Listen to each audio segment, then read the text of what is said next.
Diversity, equity, and inclusion are actually outcomes. In this age of instant gratification, we can't expect to have things happen overnight. We can only move at the pace of trust. I envision a future where if we've done DEI right, then we've worked ourselves, we being DEI professionals, we've worked ourselves out of a job. Elyssa Campo, welcome to the House of Visionaries podcast. Thank you. We are so pumped to have you today. Excited to be here. You and I had a couple chats leading into today to talk about kind of what are the passion projects for you, what are the things that you care about and want to talk about within the realm of people, talent, diversity, just the general kind of, people world. And that's a very far-ranging topic, but we want to talk about your current corner of that world, which is a really, really important one. So start us off for people that don't know you. Tell us a little bit about you and what your role is at Series. Yeah. So I started out in talent acquisition, but transitioned into DEI All the strategy. best people do. Right? Every time. It's a good jumping off place. Yep. And was able to transition into a DEI strategy role at Series, which is a sustainability nonprofit. Cool. We're on a mission to transform the economy to be more sustainable for people and the planet. Wow. And our tagline is sustainability is the bottom line, which essentially is just a way of saying you don't have to degrade the environment to turn a profit. In fact, if you are in tune to climate change and acknowledge that and practice more sustainable business practices, then you can actually turn a profit and be more sustainable in the long run. So we really leverage investor influence with policymakers and companies to drive more sustainable business practices overall. Wow. I feel like that's a podcast for another day because there's a lot to tap into there. There's so much to tap into there. And being a part of DEI there is really interesting too, because I do DEI for the organization, like internally facing, to make Series a more inclusive and equitable organization. But there have been opportunities for me to tap into actually supporting our network members, specifically in the corporate side, helping them on their DEI journey as well. So you call yourself a DEI strategist, and you've got a side hustle, if I remember correctly, Yes, or I do. It's an equal hustle. But tell us about that. Yeah, so I'm also a career happiness coach. Emphasis on happiness. So cool. It's something that came out of my love for, within the talent acquisition space, talking to people about their careers. I could talk to anybody and everybody about their passion, like really trying to understand what they're passionate about. And if money, time, education wasn't a thing, what would you want to do? And that led me down this path of career happiness. And it's been really fun. And I'm able to take some of that coaching into my DEI role because I do DEI strategy, but a lot of that, like you were saying, it's people, right? Working with people, helping to create an organization, an environment where people can really thrive and flourish. That was actually going to be my question. You absolutely posed it the right way. So DEI, giant topic, right? Can feel daunting, where do we even begin? I'm sure for a lot of leaders, whether they're a DEI focused leader or they're just a founder trying to create an environment where it's equitable and it's a diverse environment within their company, or a big enterprise CEO today. How do you actually define diversity within an organization or DEI within an organization in a way that is digestible for the people listening right now? Yeah, I always like to say that diversity, equity, and inclusion are actually outcomes. The work that you do lies in the policies, the strategy piece, right? Creating an organization, an organizational culture really, where the outcomes are a more inclusive experience for your staff, fostering a sense of belonging. And a lot of that, and I focus on strategy in particular because as far as it relates to equity is a result of, as far as my experiences go, more intentional policies or more structure As an example, at Series, performance management is a huge thing. And as an organization, even though we're a nonprofit, we felt we were kind of in startup mode for a while because we were so small. But then we grew almost overnight, it felt like, but not really, from like 70 people to 150 people in like three-ish, Wow. 4 years. And fast forward to now where we're over 200 people. And so operating as a business at like 50 people to 200 people, it's a big change. Different beast. Different beast. And performance management, historically, there hadn't been much structure. We brought in a great system, but the user adoption was not the greatest. We had a very small but mighty HR team at the time, and we did our best, but we had instances where folks hadn't had a review in years. And so when you look at equity through that lens, you're thinking about how are people advancing then? If there's not a structured performance review process, measurement, like a tool to measure. A true metric, true measurement, then what actually ends up happening is that it's based on your relationship with your leader, right? Or your relationship with even higher levels within the organization, and less on merit. It's really more about who you know and how much your supervisor is willing to go to bat for you in terms of promotion. So really interesting. So in order to have a more equitable experience, we had to create more structure there. So that way, regardless of your relationship with your manager, there was a pathway forward, and there was a way to measure your impact and your success and your progress within the organization. So that way, there's a more equitable promotional process as a result. And is that part of what, when we talk about like sustainable diversity, we think about it a lot, being that we're in like the talent space, the people space, we think about it on the front end, right? Yep. On the actual unconscious bias in the interview process and training hiring managers and making sure that there is diverse candidate pools in the beginning. But you're talking a lot about, which is a super interesting, different perspective for me to think about. Once the employee is already there, how are we actually measuring these things and making sure that we're moving them through moving them up the ladder, or giving them opportunities to progress in their career based on merit, based on equal opportunities for all? And the mechanism to make that happen is performance management. It's a talent management, what we would call it, right? Yep. So that's actually interesting to think of that as like not an answer to it, not a way to solve it, but a way to actually really granularly kind of break down, okay, how do we make equal opportunity for all? That sounds great. Everybody would love to do that, but what's the actual mechanism with which we can make that happen? And it sounds like a really firm, if you reverse engineer it, having a performance management system that people stick to, right? Reviews, one-on-ones with your manager. Like how does that feel? How is that implemented day to day or week to week actually on the ground at Series? Yeah, so week to week, we using the system that we have, shout out to 15.5, we have, we've tried to standardize the check-in process and one-on-ones, and creating opportunities for folks to have conversations with their manager that go beyond just like, give me an update on your progress on XYZ project, and really be able to talk about development and long-term goals. So creating some accountability, right? One of those things being requiring the completion of a performance review. Your people leader has to complete your performance review in order to be eligible for a merit increase or a promotion. So creating those structures of accountability is really critical. And I mean, I also want to just say, like what you were talking about before, right? And this is why I actually made the switch from TA to DEI, because the focus is always on that, like coming in the door, right? Like how do we diversify our candidate pools and all of that? But what I found in my experience that we did the work of diversifying our candidate pools, but then it comes down to what is the experience like for that employee once they're in the organization? Are there systems, are there structures in place for them to feel like they belong, for everyone to feel like they belong, but like those who come from a more marginalized background, ensuring that the environment that they're walking into is set up for them to be able to succeed based on merit, and not just their relationship with their supervisor or who they know. And yeah, that was really the push for me personally to make that transition over, because I really wanted to focus on creating a culture that was more inclusive of folks from all backgrounds. Ceres in particular is what we would consider a PWI, predominantly white institution.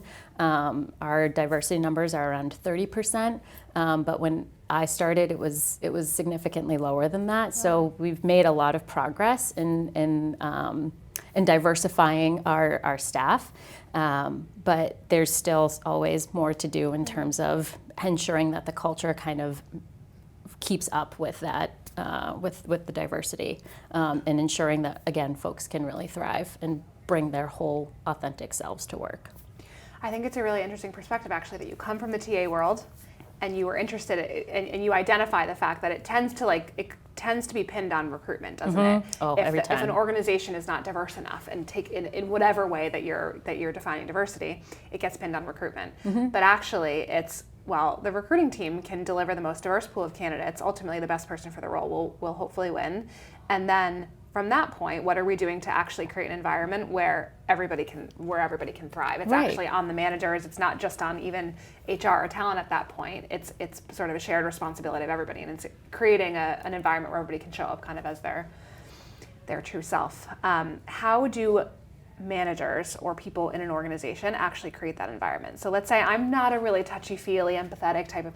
I actually am. But if I wasn't, if I'm listening to this and I'm like, I love what this sounds like, and I always do. I understand the intent behind it, but I find it hard to talk about feelings or to be really like having deep one-on-one conversations with my employees. How do I still participate in an equitable environment? You've talked a lot about making the most marginalized population or person in any one situation feel supported, and that sort of lifts everybody else, right? That creates an environment where everybody else can thrive.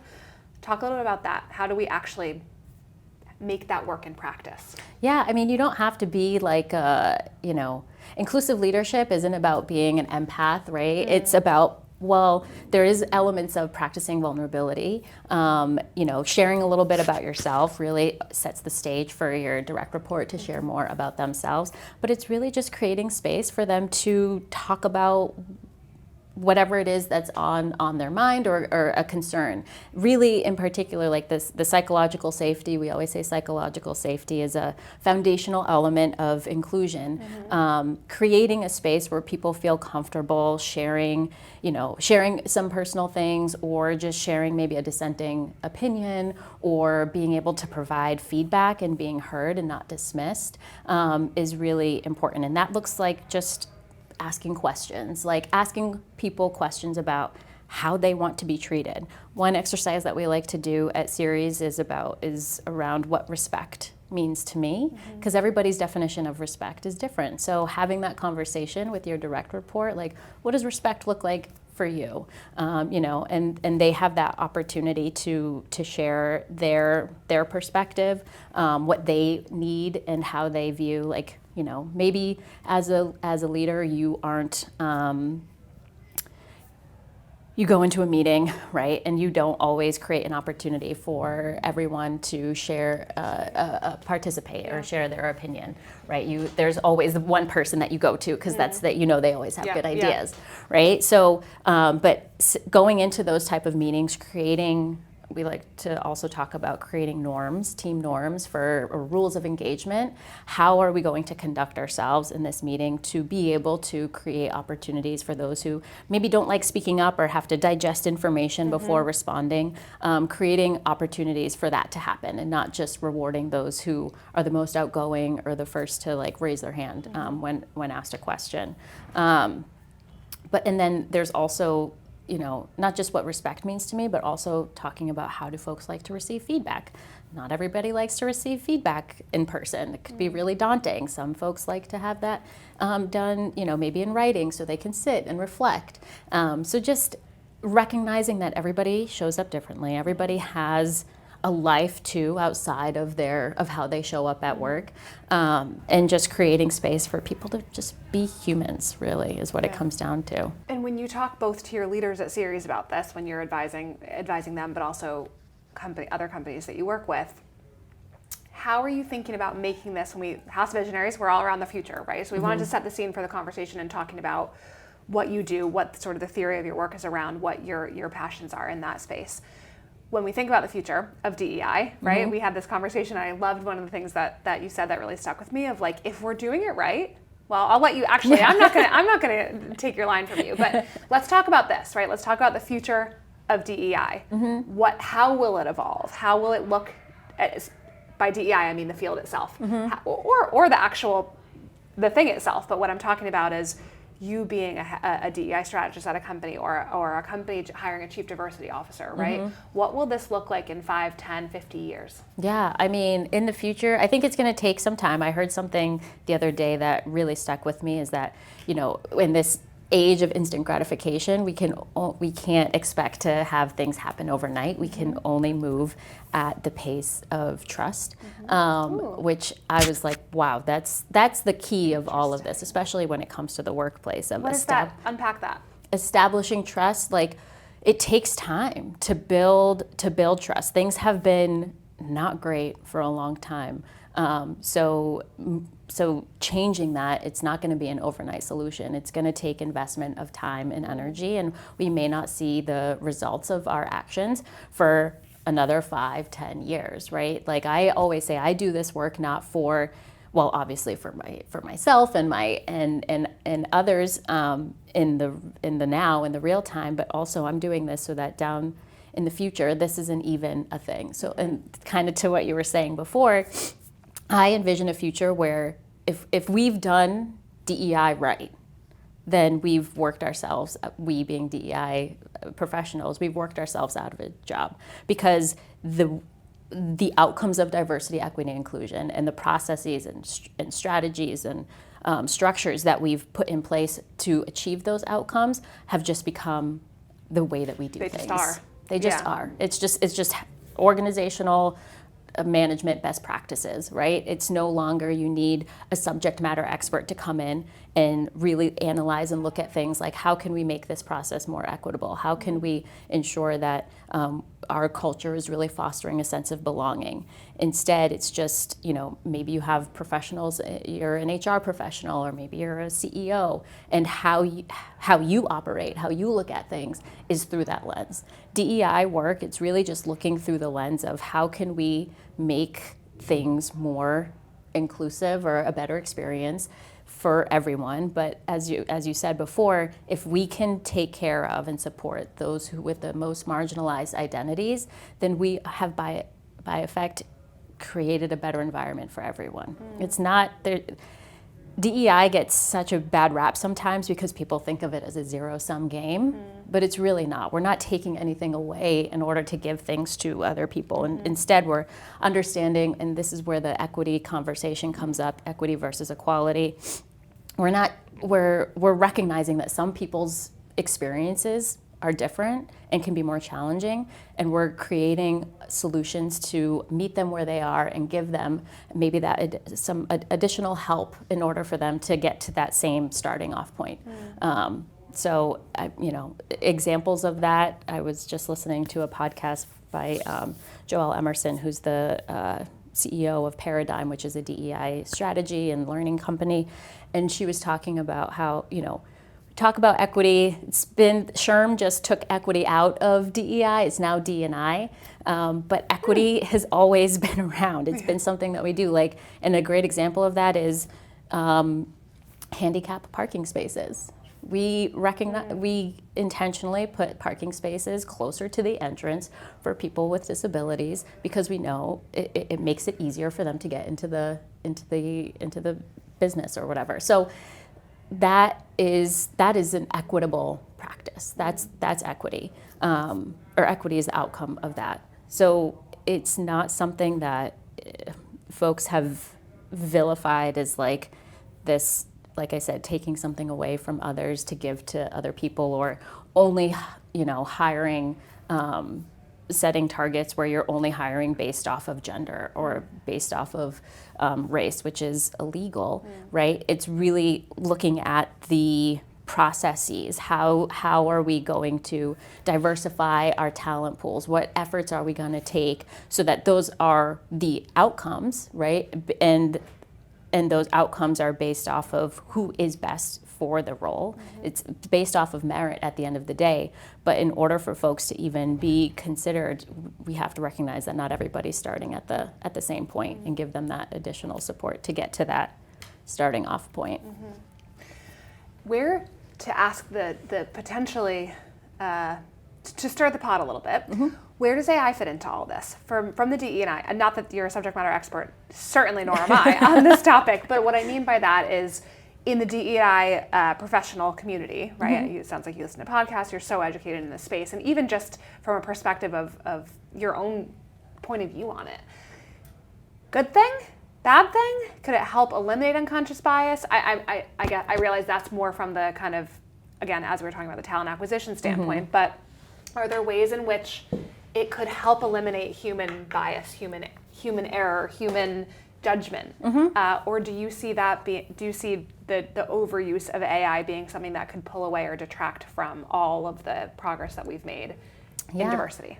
Yeah, no, I think well, AI is only as good as the information that it pulls from, the knowledge base that it pulls from. So if we can ensure that knowledge base is diverse or has diverse perspectives, then I think AI can definitely be a helpful tool in the talent management space. And as far as DEI goes, and I know Greenhouse uses, well, I don't know if they use AI, but they have tools baked into the software to remind folks throughout the hiring process, hey, make sure you check for unconscious bias at this point while you're reviewing resumes. So I definitely think that there are ways that it could benefit DEI, but I think we just have to be really careful and be really intentional about where it's sourcing information from, and not perpetuating bias in whichever way, whether it's a hiring process or talent management, whatever. I think we just have to pay attention to where it's getting its information from. Not to spoil the panel tomorrow, but a perspective on the same note came up that I thought was so interesting, and we'll elucidate a little bit more tomorrow. But one of the leaders that's sitting on our House Visionaries panel was talking about at their company, there's this tool used. I don't know if they developed it, we'll find out tomorrow, or if it's a sort of an automation plugin that they have adopted and deployed. But either way, it's used in talent management. And in your sort of along the same lines of what you were talking about before, of once the talent is in the organization, right, then it's the organization's job to rise all tides and to make sure that everybody has the same opportunity to progress from there. They're using something where each employee fills out sort of I don't know if it's a form or an evaluation in some way, kind of like an online interview about where they're looking to go, their goals, a little bit more about their own like kind of personal profile, but what their career aspirations are and what potential opportunities they'd be interested in within the company if those were to come up. And the tool that I don't know much about, but that's being used it's automated, but it's a way that when these opportunities come up, or when learning, when certain workshops come up, or this is an enterprise environment, right? So there's a lot of this going on at any one time, big pharma, when a learning opportunity comes up, or a certain workshop's happening, or an event, or a lunch and learn, or anything or certainly a promotion, right? Like a new job opportunity that's popped up on the career site, even if it's an opportunity over in the London office, it's alerting that employee. So there are interesting things like that. That's obviously probably more complicated than what I've just described. I heard it kind of at a surface level, but that's been implemented in a big pharma setting to bring to light opportunities that are not just about promotion, but they're also about development and like an employee, an individual taking some responsibility in their own development and being able to actually tap into some of these opportunities where they know that it will help give them more experience, more experience, I suppose, to be able to work towards that promotion. Yeah. So it's a way to kind of, I guess my perspective on that was like, it was a really optimistic and actually exciting way to think about what can feel sort of scary and daunting, especially as it relates to like the very human space that certainly the people space, let alone DE&I is.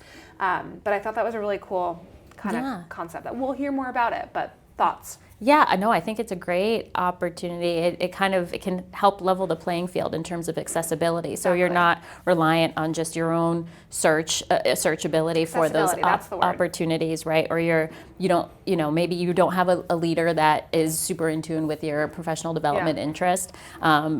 So you have this tool that can actually point you in the right direction of things. I think that is an example of a great opportunity to improve accessibility and opportunity for professional development. And it's not just reliant on either your own initiative, and really it's less about initiative and more around time, right? Because not everybody has time to look for these development opportunities.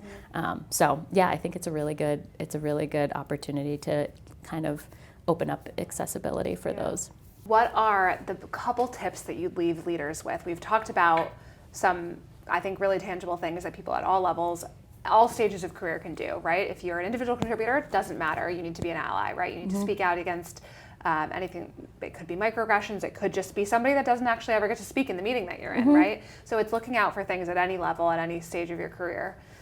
To the leadership out there watching this, either part of the House of Visionaries community or not, out in the LinkedIn ether, what are some of the really key and kind of tangible takeaways for somebody walking out of this conversation to be like, you know what, I have the best intentions in mind. I would love to create an environment of belonging and inclusion and certainly diversity within my team, but I've got all sorts of stuff to do today. What are the things that I can actually do to make that happen? Yeah. What are a couple of those things that people can walk away from this podcast and say, okay, I can implement those tomorrow, and that will make this a better place to be for my team? Yeah, I think starting conversations around how people like to be treated, what does respect look like to you, prioritizing coming up with team norms or rules of engagement or code of conduct, or as we like to call them, team agreements for accountability, setting aside time at your next team meeting to go through and ask questions and talk about, how can we create a space that is more inclusive of different ways of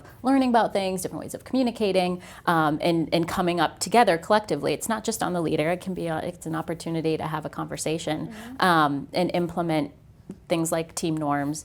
And when you're having a one-on-one with your direct report, take the time to just check in with them as a human being, and not just as a level of productivity. What have you done today? Checking in on progress, but actually take a beat to ask them how they're doing, and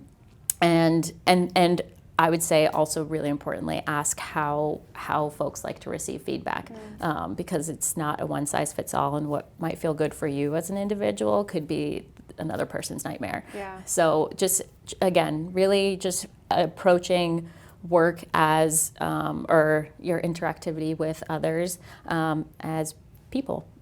Keeping things really human and allowing folks to show up as their authentic selves and not this version that we feel like we have to be when we show up at work. Keep it real. Keep it 100. 3-word takeaway. What a way to end. Elyssa, thank you for joining us. Yeah. It's so cool that you come at it from such a, it glows from inside you. You can tell it's a space that you live and breathe, but also just have so many incredible thoughts around. And I think what stuck with me is the accessibility of it, that this topic can feel like I want to do everything right, but I don't know where to start. And there's actually some really small building blocks that can be used. Doesn't matter your level, doesn't matter your job, but it's just the way that you show up and the environment that you create. So thank you for creating that environment for us all. Of course, happy to be here. Thank you. Yeah, you're very welcome. So Elyssa, I've heard of career coaching. What in the world is career happiness? That sounds like a specific, did you go to school for that? Is that a certification that you got? How did you land on that world, and what is it? Yeah, no, I found career happiness. It came to me in a very serendipitous way. It was I was part of the inaugural class of this woman who worked in talent acquisition, found her passion in career coaching, and really focused on centering joy in your career, having worked for a government contractor and completely burned out. And as someone who could literally talk to anyone and everyone about their job and what they're most passionate about, I was like, this is it. I've been wanting to do career coaching, but career happiness is where it's all at. And for me, the thing that really drew me in was this idea. We always hear about work-life balance, right? You have to balance your work and your life, but at the end of the day, they're not two separate things that need to be balanced. I like to think about it as like work-life integration. And if we spend so much of our time working, right, why not be happy with what we're doing? Or why not focus on finding something that, whether it's happiness, like jumping up for joy, like that's, that could be a stretch for some people. At the end of the day, we still have to work and, to live or whatever. But I think finding something that you're passionate about, or that gives you that sense of fulfillment, can lead, it boosts your sense of overall happiness in your life. And I had a very real experience with it myself, both looking at my dad, who was in a role that he was miserable in for 40 years and wasn't treated well at all. It was a toxic work environment, and seeing him for 40 years. For 40 years, grinding it through, like every day coming home complaining, but then going back to work and not even really wanting to take sick time because he had to, he had to show up. I was like, sorry, Dad, I love you, but what a skewed way of existing in this world. Do you think that's generational? Oh, 100%. Grin and bear it versus like, oh, 100%. I can leave anytime. 100%. Like that's a generational thing. Like you're in your job and that's your job. The idea of switching careers, it's only for the people that have the luxury of being able to wake up one day and be like, actually, I want to be a doctor or whatever. Company loyalty is not as much of a value that our generation holds. Oh, 100%. And that's one thing. It's funny that you say that, company or being valued by your company. That's one of those conversations I have with folks that are, I would consider like real workaholics, who are so committed to the job that they will, forego vacations. They're sitting at, I've worked with people that have been sitting at their mother's bedside at the hospital on a conference call, right? Like that is to me, it's such a profound insight into how people think about work and how much of it is tied to their identity. When at the end of the day, and this is pretty morbid, but at the end of the day, if you were to pass away, the likelihood that your job description would be posted before your obituary came out is so real. And I think that people, when they have that undying loyalty to their work and they realize that, and oftentimes they realize it not in that way, but it may come in the form of a health scare or when you're laid off, like you have this real moment of, wow, I just committed so much time and energy to this place where now I don't work there or whatever. It can really mess with people emotionally and mentally. And so the career happiness comes down to really helping people understand, and it's all about, coaching really is all about like reflection and helping people overcome limiting beliefs. Like we have talk tracks, like my dad, it was ingrained in me that you can't, changing careers, you stick with your company, you have that sense of security. It's really a security thing. And you don't forego that. And if anything, you're going after, you want to keep making more money so that way you can live the life that you want, whatever. And that may work for some people. Money can be a great motivator. But what motivates people more is those intrinsic things of having a better sense of self, but like really prioritizing the things that matter. And I think, especially coming out of COVID, it's been a real eye-opener for a lot of people. That caused a lot of people to reconsider what matters the most to them, things like time with family, pursuing hobbies, things that bring them joy. And my career happiness is all about, why can't you somehow find a way to have those things and have your job, and even better, have a job or have a career where maybe that career in and of itself brings you some sense of joy as well. So it's been fascinating work, but it can be interesting for folks. It sounds a little woo-woo to be like, why just do something that makes you happy? And being in DEI, I also recognize that sometimes there's a level of privilege that comes with. But at the same time, like it's just about shifting your perspective and really like honing in on that, understanding the talk tracks, your conditioning, and sitting down and reflecting and figuring out what is it that I want, not what my parents have instilled in me, or my professor told me, or, whoever in your circle or society has told you is possible for you, but really sitting down and thinking about what is it that you want.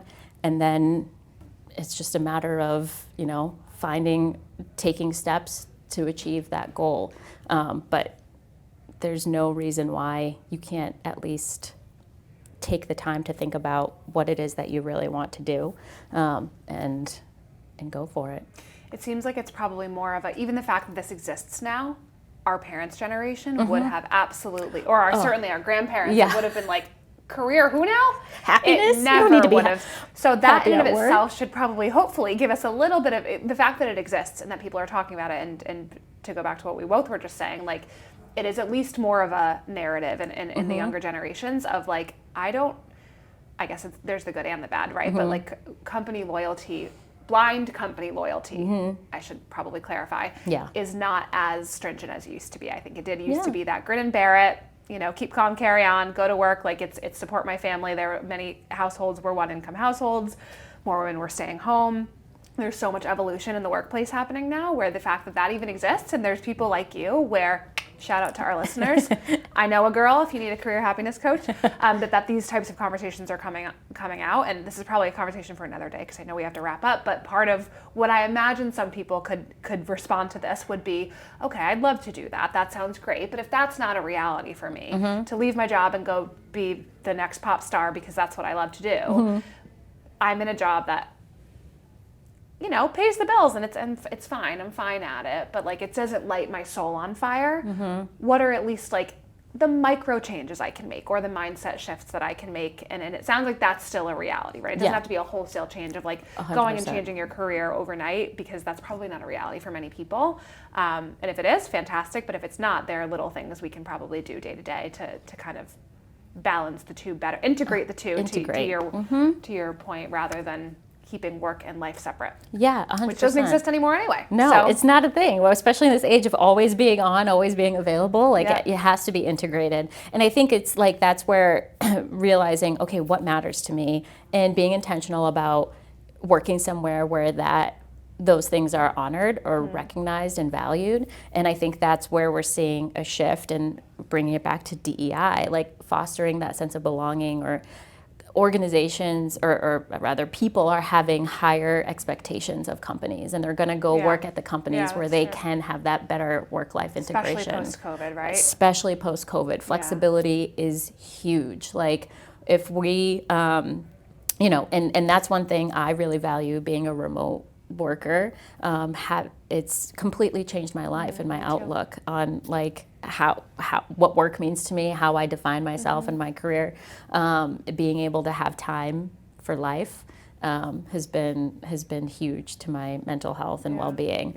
So I think that's where like just figuring out, taking the time to sit down and reflect, because that's a huge part of this, of working with a coach in general, is having those moments of reflection and introspection, self-introspection, to just figure out what matters to me and how can what things can I do that are within my control, to make sure that, that's what I'm experiencing, that I get to experience a little bit more of that, or find that integration better. It all ties in nicely to what we talked about before, because it's all like, again, it goes back to my sort of, I'll close with this, which I guess is my sentiment, that you have a really, really cool way, both in your role, your 9 to 5 at Series, and then your 5 to 9 in Career Happiness, that's like almost makes people feel like the keys are actually in their hands. Like the control is yours. You actually do have agency in some, rather than to use the example of, and